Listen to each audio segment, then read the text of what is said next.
Rais wa Urusi Bwana Vladimir Putin amemtumia barua mwenzake kutoka nchini Syria anayefahamika kama Ahmed al-Sharaa akielezea kuunga mkono juhudi za kurejesha utulivu nchini humo Syria. Msemaji wa Kremlin Bwana Dmitry Peskov amesema hayo siku ya Alhamisi kuhusu taarifa ya Rais wa Urusi Vladimir Putin kumtumia barua mwenzake kutoka nchini Syria anayefahamika kama Ahmed al-Sharaa.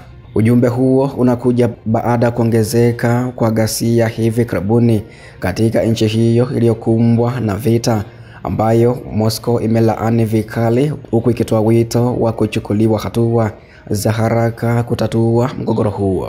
Kulingana na Peskov, ambaye ni msemaji kutoka Kremlin, katika ujumbe wake kwa kiongozi wa Syria, Putin alionyesha kuunga mkono kwake juhudi za kuleta utulivu wa haraka wa hali nchini humo kwa nia ya kuhifadhi mamlaka yake, uhuru, umoja na uadilifu wa eneo. Putin pia alithibitisha dhamira ya Urusi ya kuendeleza ushirikiano kitendo kuhusu masuala mbalimbali ya nchi mbili kwa lengo la kuimarisha uhusiano wa kitamaduni na kirafiki kati ya Urusi na Syria.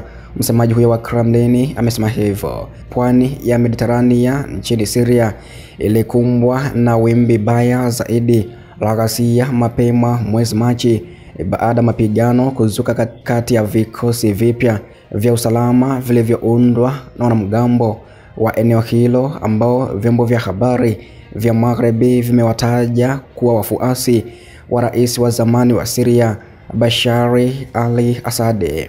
Waislamu wachache wa Alawite ambao Assad anatoka wanadaiwa kuanzisha uasi dhidi ya serikali mpya katika majimbo ya Latakia na Tatusi, ambako vurugu hizo zimekithiri katika maeneo yenye wakazi wa Alawite.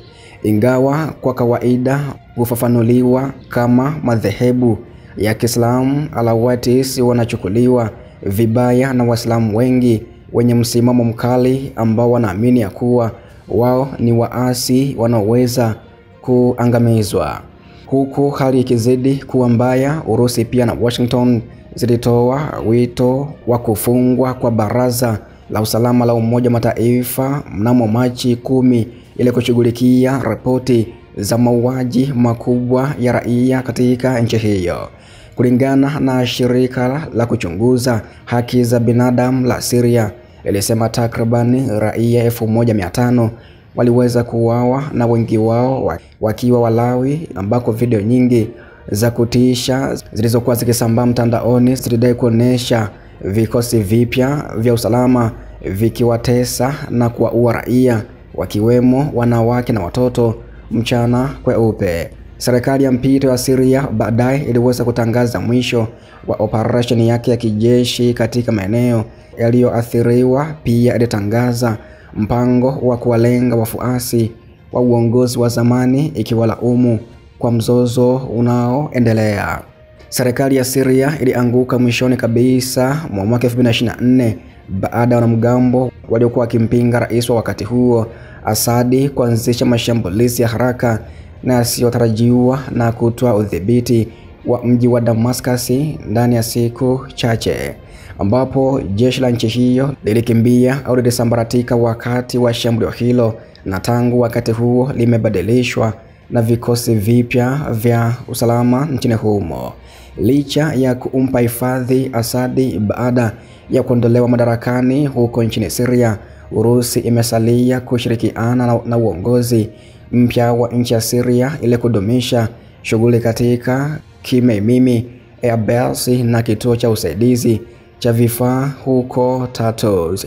Mwisho wa taarifa hii. Pia taarifa zingine zinafuatia zaidi. Cha msingi endelea kunitembelea kila siku na kila wakati ili pia kufahamu mengi ambayo nitakufahamisha siku ya leo ya Machi 21 ya mwaka 2025.